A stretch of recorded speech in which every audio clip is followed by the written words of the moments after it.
সাইয়েদনা ইব্রাহিম কয় ঠিক আছে, আজকে পাহারা দিমু, জন্মের পাহারা। এইবার সাইয়েদনা ইব্রাহিম মূর্তির ঘরে ঢুকলেন। দেখেন কি সুন্দর কথোপকথন আল্লাহ তুলে ধরলেন। মূর্তির ঘরে, দেবীর ঘরে ঢুকে উনি ঘুরে ঘুরে তাকায়, দেখে একটা এমনি হা আরেকটা ব্যা করে, এক একটার সামনে কালো জাম, লাল জাম, রসগোল্লা, চামচাম, দুধ মালাই, মালাই চপ আছে না নাই? জিব্বায় পানি চলে আসছে নাকি? তো সাইয়েদনা ইব্রাহিম অবাক, কি রে এত মূর্তি, এত ডিজাইন, এত ভাবে এরা অঙ্গভঙ্গি করে আছে, এত খাবার দেয়া, খায় না কেন? খায়ও না, কথাও কয় না। ফারাগা আলাইহিম দারবাম বিল ইয়ামিন, ডান হাতে কোপানো শুরু করলেন। মারতে মারতে সব শেষ, তারপরে খুঁজে পেলেন একটা কুড়াল। কি পাইলেন? কুড়াল দিয়ে মারতে আরো সুবিধা, খালি এটারে এভাবে মারে, ওইভাবে মারে, মারতে মারতে যতগুলো মূর্তি ছিল সবগুলো মেরে বড় মূর্তিটার গায়ে মারতে যাবে, in the meantime stop, কয় না এটারে মারুম না। ইসলামিক লাইফ, জীবন গড়ুন কোরআন সুন্নাহর আলোকে। ইয়াতিনাকা সাইয়া, এই যে আল্লাহর সাথে উনার কি ডায়ালগ মারছেন, এটা কোরআনে আছে না নাই? এরপরে উনি ওনার কলিজার টুকরা ছেলে সাইয়েদনা ইসমাইলের সাথে কি ডায়ালগ মারলে, সেটাও কোরআনের ভেতরে আছে না নাই?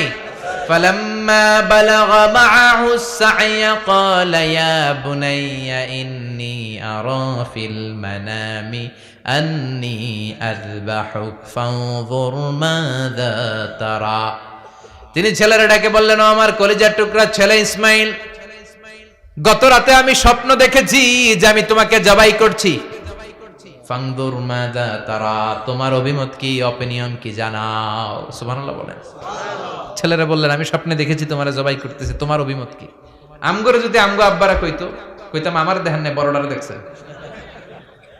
কথা কন, বড়টাই কইতো আমার না মাইজ্জাডারে দেখছেন, মাইজ্জাডারে কইলে কইতো ছোটটারে দেখছেন। কথা কন, আমরা এটা কইতাম না?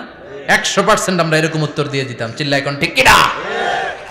কিন্তু সাইয়েদনা ইসমাইল কেমন ছেলে, বাপ কা বেটা সিপাহী কা ঘোড়া, কুছ না হতো থোড়া থোড়া, ঠিক কিনা? ছেলে বলল, ইয়া আবাতি ফআল মা তুমারু সাতাজিদুনি ইনশাআল্লাহু মিনাস সাবিরিন। কি ছেলে, আমগডিও পোলা ওইটাও পোলা, পার্থক্য আছে না নাই? ছেলে কয়, বাবা আমি তো ডরাই না, আমি ডরাই আমনেরে লইয়া। আমনে ডরান কিনা, আপনি ভয় পেয়ে যান কিনা, ওই টেনশনে আমি আছি। আপনি যে আমার এত মায়া করেন, আপনি যে আমার এত ভালোবাসেন, আমাকে শুইয়ে দিয়ে যে জবাই করবেন, ফিনকি দিয়ে যে রক্ত ছুটবে, আপনি ভয় পেয়ে যান কিনা, ওই ভয় আমি পেয়ে যাই। আমার অন্তরে কোনো ভয় নাই। ইয়া আবাতি ফাআল মা তুমার, বাবা যেমনটা আদিষ্ট হয়েছেন ঠিক তেমন তেমন করেন। সাতাজিদুনি ইনশাআল্লাহু মিনাস সাবিরিন, ইনশাআল্লাহ আপনি আমারে ধৈর্যশীল পাবেন। এরকম ছেলে আমাদের ঘরে ঘরে থাকার দরকার আছে না নাই? তার মানে বাপ বেটা কি ডায়ালগ মারছে, কোরআনে তুলে দিল কে? আবার সাইয়েদনা ইব্রাহিম এলাকার লোকদের সাথে কি ডায়ালগ মারলেন, সেটাও কোরআনে আছে না নাই? তিনি বললেন, মা হাযিহি তামাসিলুল্লাতী আনতুম লাহা আকিফুন। ও এলাকার লোকেরা, নিজের হাতে মূর্তি বানিয়ে মাথাটাকে নিচু করে ওম নমো ভগবতী কেন পড়ো? কেন কেন? ক্বালু ওয়াজাদনা আবানা লাহা আবিদিন। দেখেন কনভারসেশন কি এক পক্ষের হয়? কথোপকথন করতে হলে কয় পক্ষ লাগে? উনি বললেন, এই মূর্তিগুলোর সামনে তোরা মাথা নত করে দাঁড়িয়ে থাকিস কেন? তারা বলল, ওয়াজাদনা আবানা লাহা আবিদিন, আমরা আমাদের বাপ দাদাদেরকে দেখছি এরকম করতে, এজন্য আমরাও করি। সাইয়েদনা ইব্রাহিম বললেন, লাকাদ কুনতুম আনতুম ওয়া আবাকুম ফি দালালিম মুবিন, তোরাও শেষ, তোকে বাপ দাদারাও শেষ, তোদের বাপ দাদারাও গোল্লায়, তোরাও গোল্লায়, চিল্লাই কোন ঠিক কিনা? কি কনভারসেশন। এরপরে বাৎসরিক পূজা অনুষ্ঠানের দিন আসলো। কিছুদিন আগে একটা হয়েছে না, সরস্বতী, এটা বোধহয় হিন্দু ভাইদের বিদ্যার দেবী। এরা এক একজনের কাছে এক একটা জিনিস নিয়ে যাওয়া লাগে, আমরা সব জিনিস চাই একজনের কাছে, তিনি কে? আল্লাহ। এটা কঠিন না সহজ? বিদ্যার জন্য ওই মন্দিরে, সৌন্দর্যের জন্য এই মন্দিরে, খাদ্যের জন্য দুর্গার কাছে, ঝামেলা না? আমরা সব কিছুর জন্য একজনের কাছে যাই, তিনি কে? আল্লাহ। বাৎসরিক পূজা অনুষ্ঠানে সবাই ইব্রাহিমরে ধরছে, ইব্রাহিম চল আমরা পূজা দিতে যাব। সাইয়েদনা ইব্রাহিম ফানাযারা নাযরাতান ফিন নুজুম, তাকালেন আকাশে আর বললেন, ইন্নী সাকিম, আমি যেতে পারবো না, আমি অসুস্থ। আমি কি আসলে সুস্থ ছিলেন? তো অসুস্থ বললেন কেন? কারণ অসুস্থতা দুই ধরনের, চিল্লায় বলেন, একটা শারীরিক আর একটা।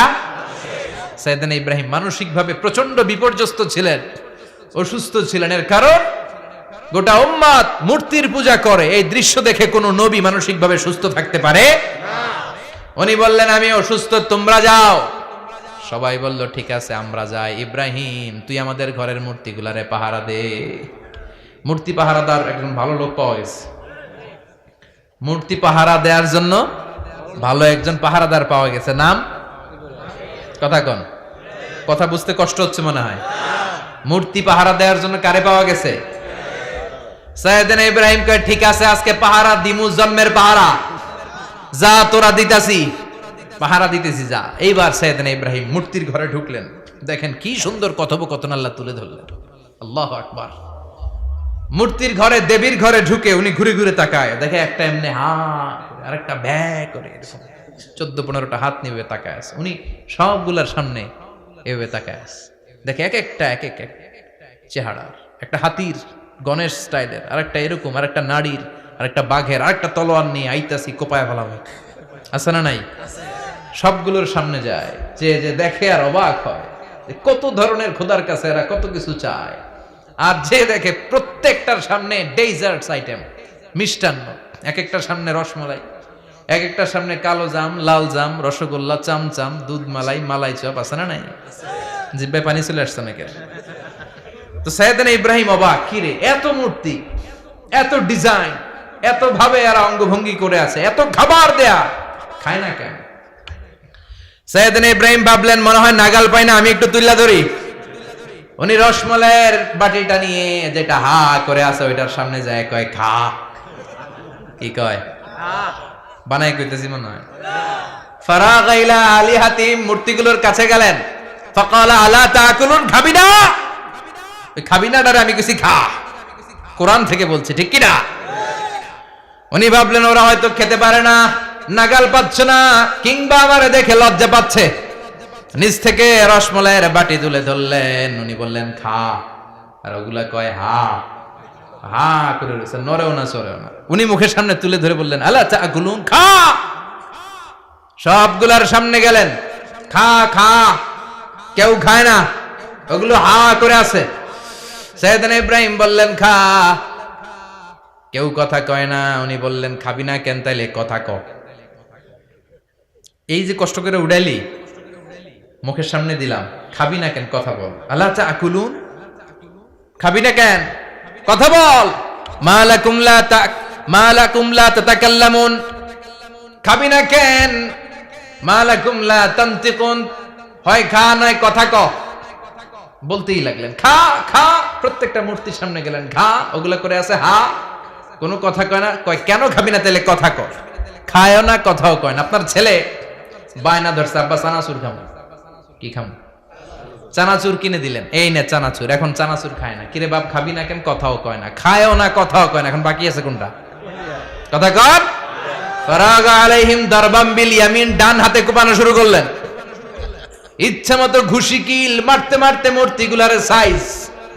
ফারাগা আলাইহিম দারবাম বিল ইয়ামিন, এক একটা নবীর হাতে জান্নাতি শক্তি দিয়েছে কে? আল্লাহ। খা নাইলে কথা ক, খায় না, কথাও কয় না, বাকি আছে। মাইর মারতে শুরু করলেন, মারতে মারতে সব শেষ। তারপরে খুঁজে পেলেন একটা কুড়াল। কি পেলেন? কুড়াল দিয়ে মারতে আরো সুবিধা, খালি এটারে এভাবে মারে, ওইভাবে মারে। মারতে মারতে যতগুলো মূর্তি ছিল সবগুলো মেরে বড় মূর্তিটার গায়ে মারতে যাবে, in the meantime stop, কয় না এটারে মারুম না। ফাজআলাহুম জুদাদান, সবগুলারে টুকরা টুকরা, ইল্লা কাবীর আল্লাহুম, বড়টা ছাড়া ওইটারে রেখে দিলেন। আর বুদ্ধি করে কুড়ালটারে বড়টার কাঁধে ঝুলাইয়া দিলেন, বড় মূর্তিটার কাঁধের মধ্যে ঝুলাই দিলেন। ঘটনাটা সুন্দর হয়েছে না? এখন কেমন যেন মনে হয় এটা কোপাইয়া দাঁড়া রয়েছে বাপের বেটার মতো। বড় পূজার শেষ, পূজার দিনক্ষণ শেষ। বিকেলবেলা পূজা মণ্ডপ থেকে সব এসে দেখে সর্বনাশ। পাহারাদার ইব্রাহিম কই, আনতা ফাআলতা হাযা বিআলিহাতিনা ইয়া ইব্রাহিম। ইব্রাহিম সর্বনাশ কে কইছে? তুই কইছত নি? কই আইনো, বড়টাই কইছে। ওইটারে জিজ্ঞেস করো। বাল ফাআলাহু কাবীরুহুম হাযা ফাসআলুহুম ইন কানু ইয়ানতিকুন, কোরআন থেকে বলছি, আমি করি নাই। ওই দেখ কুড়ালটা কার কান্দে? বড়টার কান্দে, ওইটারে জিগা। সবাই কয় খাইছে। সবাই বলে ইব্রাহিম তুমি কি জানো না এগুলো কথা বলে না? সাইয়েদনা ইব্রাহিম বলে যে এটা কথা কয় না ওইটার পূজা করস কেন? যেটা কথা বলে না, যেটা নিজেরাই নিজেদেরকে মায়ের থেকে বাঁচাতে পারে না, নিজেরাই নিজেদেরকে রক্ষা করতে পারে না, তোরে কিভাবে রক্ষা করবে? এগুলোর পূজা কেন করিস? ফাবুহিতাল্লাযী কাফার, কারো কোনো জবাব নাই, লা জবাব। সবাইকে ইব্রাহিম তুই বড্ড বেড়ে গিয়েছিস, তোরে নমরুদের কাছে নেওয়া হবে, রশি দিয়ে পেঁচিয়ে নমরুদের কাছে নেওয়া হলো। নমরুদের নাম শুনছেন? শোনেন নাই বোধহয়, শোনেন নাই? পৃথিবীতে 4 জন বাদশা ছিল, যারা গোটা বিশ্বের বাদশা, গোটা বিশ্বের। 2 জন কাফের, 2 জন মুমিন। মুসলমানের একজন হচ্ছে যুলকারনাইন, আরেকজন হচ্ছে সাইয়েদনা সুলাইমান। কাফেরের একজন হচ্ছে বাখতানাসার, আরেকজন হচ্ছে নমরুদ। এই নমরুদের কাছে নিয়ে যাওয়া হলো রশি দিয়ে বেঁধে। এবার নমরুদের সাথে কি ডায়ালগ মারছে এটা তো আর কোরআনে নাই, কথা কম, এটাও আছে। নমরুদ বলে, ইব্রাহিম শুনলাম তুমি নাকি আমাদের খোদাগুলোরে মারছো, তুমি নাকি কোন আল্লাহর ইবাদত করো, তুমি নাকি কোন নতুন রবের তথ্য নিয়ে আমাদের বাবেল নগরীতে আগমন করেছো। আমি ছাড়া কোনো খোদা আছে বলে তো আমি শুনি নাই, এই বাবেল নগরীতে আমি ছাড়া কোনো খোদা আছে আজকে নতুন শুনলাম। কে তোমার খোদা, কি তার পাওয়া? এবার ডায়ালগ মারা শুরু করলেন সাইয়েদনা ইব্রাহিম। সাইয়েদনা ইব্রাহিম বললেন, রব্বি আল্লাযী ইউহয়ী ওয়া ইউমীত, আমার রব এমন রব যিনি জীবন দেয় আবার মরণও দেয়।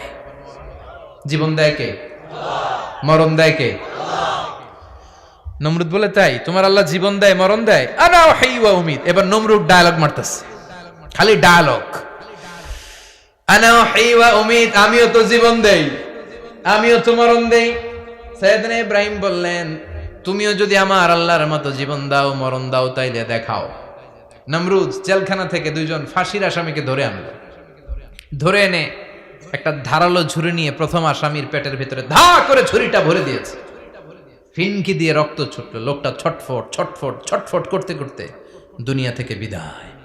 এবার পেট থেকে ছুরিটা বের করে দ্বিতীয় আসামির পেটের মধ্যে ঢুকাতে যাবে ধা করে। In the meantime stop, ঢুকায় নাই, পেটে ঢুকাইতে যাবে ঢুকায় নাই। কয়, ইব্রাহিম এই যে দেখো, তোমার সামনে প্রথম লোকটারে আমি জীবন মৃত্যু দিলাম, আর এটার মৃত্যুর পথ থেকে বাঁচাই এটারে আমি জীবন দিলাম। প্রথমটারে দিলাম জীবন, পরেরটারে দিলাম, প্রথমটারে দিলাম মরণ, পরেরটারে দিলাম জীবন। তোমার রব যে যেরকম করে জীবন দেয় আর মৃত্যু দেয়, আমিও জীবন দেই, আমিও মৃত্যু দেই। চিল্লায় পড়েন নাউযুবিল্লাহ। সাইয়েদনা ইব্রাহিম বিপদে পড়ে গেলেন। তাই তো, আসলেই তো প্রথম লোকটারে মৃত্যু দিল, দেয় নাই? কথা কন, ছুরি মেরে রক্ত বের করে ওর মৃত্যু দেয় নাই? পরের লোকটারও একই ভাবে মৃত্যু দিতে যে সেখান থেকে বাঁচিয়ে জীবন দিল। ভেজাল আছে না নাই? এবার সাইয়েদনা ইব্রাহিম বলে, ফাইন্নাল্লাহা ইয়াতি বিশ-শামসি মিনাল মাশরিকি ফাআতি বিহা মিনাল মাগরিবি ফাবুহিতাল্লাযী কাফার। সাইয়েদনা ইব্রাহিম বললেন, বুঝলাম তুমি আমার আল্লাহর মতো জীবন দাও, বুঝলাম তুমি আমার আল্লাহর মতো মরণ দাও, কিন্তু নমরুদ খেয়াল করে শোনো, আমার আল্লাহ প্রতিদিন সকাল বেলায় পূব আকাশ থেকে জল জলে সূর্যটা উঠায়। তোমার যদি এরকম কোন ক্ষমতা থাকে, তুমি আগামীকাল সকাল থেকে পূর্ব দিক থেকে সূর্য না উঠিয়ে পশ্চিম দিক থেকে সূর্যটা উঠাও। ফাবুহিতাল্লাযী কাফার। এবার ধরা গেছে, এবার জায়গার মধ্যে ধরা, একেবারে স্টপ, লা জবাব। নমরুদের মুখে কোনো জবাব নাই। এবার নমরুদের মেজাজ নরম নাকি গরম? কথা কন। গরম মেজাজ নিয়ে কয়, হাররিকু, এটারে আগুনে জ্বালা, এটারে আগুনে ফেল। নমরুদ বুঝে নাই যে আগুনের মালিক কে। বিশাল আগুনের কুণ্ডলি পাকিয়ে সাইয়েদনা ইব্রাহিমকে আগুনের মধ্যে ফেলে দেয়া হলো। হাতের মধ্যে রশি, পায়ের মধ্যে রশি, সারা দেহের মধ্যে রশি পেঁচিয়ে আগুনের কুণ্ডলিতে ফেলে দেয়া হলো। মুহূর্তের মধ্যে আগুনের প্রজ্বলন শক্তি ওই রশিগুলোকে জ্বালিয়ে পুড়িয়ে ছারখার করে দেয়, কিন্তু সাইয়েদনা ইব্রাহিমের দেহের একটা পশমও জ্বালায় না। যে রশি দিয়ে টাইট করে বাঁধছে, ওনার দেহের সাথে লাগানো টাচ করা রশি, ওই রশি জ্বলে যায়, কিন্তু সাইয়েদনা ইব্রাহিমের পশম জ্বলে না। চিল্লায় পড়েন আল্লাহু আকবার। আজও যদি তোমাদের মাঝে কেউ ইব্রাহিমের মতো ঈমান আনিতে পারো, অগ্নিকেও পুষ্প বলে পরিণত করিতে পারো, ঠিক কিনা? মুসার মতো ঈমান হলে রাস্তা হবে সাগর জলে, ইউসুফের মতো ঈমান হলে একে একে দরজা খোলে। সৈয়দনা ইব্রাহিমের মতন ঈমান যদি আজও থাকে বিদ্যমান, অগ্নিকুণ্ডে দেখতে পাবে খুবসুরত এক ফুলবাগান। ঠিক কি না? ওই ঈমানটা দরকার। ওই ঈমান যদি ঈমানের মতো হয়, আগুনের কুণ্ডুলকে ফুলবাগান বানিয়ে দিবে কে? সৈয়দনা ইব্রাহিম বসে রইলেন। নমরুদ কয় আরো আগুন জ্বালা, এলাকার বড় বড় গাছগুলো তক্তাগুলো কেটে আগুনের কুণ্ডলিতে ফেল। তক্তা লাকড়িগুলো আগুনের কুণ্ডলিতে ফেলা মাত্র দাউ দাউ করে লাকড়িগুলোকে তক্তাগুলোকে আগুন জ্বালিয়ে দেয়, কিন্তু সৈয়দনা ইব্রাহিমকে জ্বালায় না। সুবহানাল্লাহ। আগুনের মালিক কে? ওই আল্লাহ আজও আছে না নাই? তিনি আগুনরে অর্ডার করলেন, সৃষ্টির শুরু থেকে তোকে একটা ধর্ম দিয়েছি, সব জ্বালিয়ে দেয়া, পুড়িয়ে দেয়া। আজকে কয়েকদিনের জন্য তোর ধর্মটাকে আমি স্টপ করে দিলাম। চিল্লায় পড়েন আল্লাহু আকবার। কুলনা ইয়া নারু কুনি বারদান ওয়া সালামান আলা ইব্রাহিম। আল্লাহ বললেন, আগুন খবরদার, আমার ইব্রাহিমের গায়ের যেন পশম না পুড়ে যায়, কারণ ইব্রাহিমের সন্তান হবে ইসমাইল, আর ওই ইসমাইলের বংশে আমি পাঠাবো আখিরি জামানার পয়গাম্বর। ইব্রাহিমের জন্য কিছু না হয়, কোন ইবারদা, ঠান্ডা হয়ে যা। কি হয়ে যা? কিন্তু এত বেশি ঠান্ডা হবি না যাতে ইব্রাহিমের সর্দি না লেগে যায়। সুবহানাল্লাহ। আগুন বলে আপনি বললেন কোন ইবারদা, ঠান্ডা হ। আবার কোন এত ঠান্ডা হবি না যাতে সর্দি না লাগে। কেমন ঠান্ডা হবো? আল্লাহ বললেন সালামান আলা ইব্রাহিম, সালাম হয়ে যা, শান্তির গুলবাগিচা হয়ে যা, এয়ার কন্ডিশন নাতিশীতোষ্ণ হয়ে যা। চিল্লায় পড়েন আল্লাহু আকবার। 40 দিন ছিলেন এই আগুনের কুণ্ডলিতে, কিচ্ছু হয় নাই। সুবহানাল্লাহ পড়বেন না? শেষ জীবনে উনি ওনার নাতিপুতিদের সাথে গল্পের সময় বলতেন যে আমার জীবনে সবচেয়ে আরামদায়ক সময় কাটিয়েছি আমি ইব্রাহিমের আগুনের, নমরুদের আগুনের কুণ্ডলির ভেতরে থেকে। চিল্লায় এখন সুবহানাল্লাহ। তার মানে পুরো আগুনের কুণ্ডলির এই গুলবাগিচা বানিয়ে দিয়েছে কে? ওনার জীবনের শ্রেষ্ঠ সময় নাকি এটা? সবচেয়ে আরামসে নাকি কাটিয়েছে এই আগুনের কুণ্ডলির ভেতরে। চিল্লায় পড়েন আল্লাহু আকবার।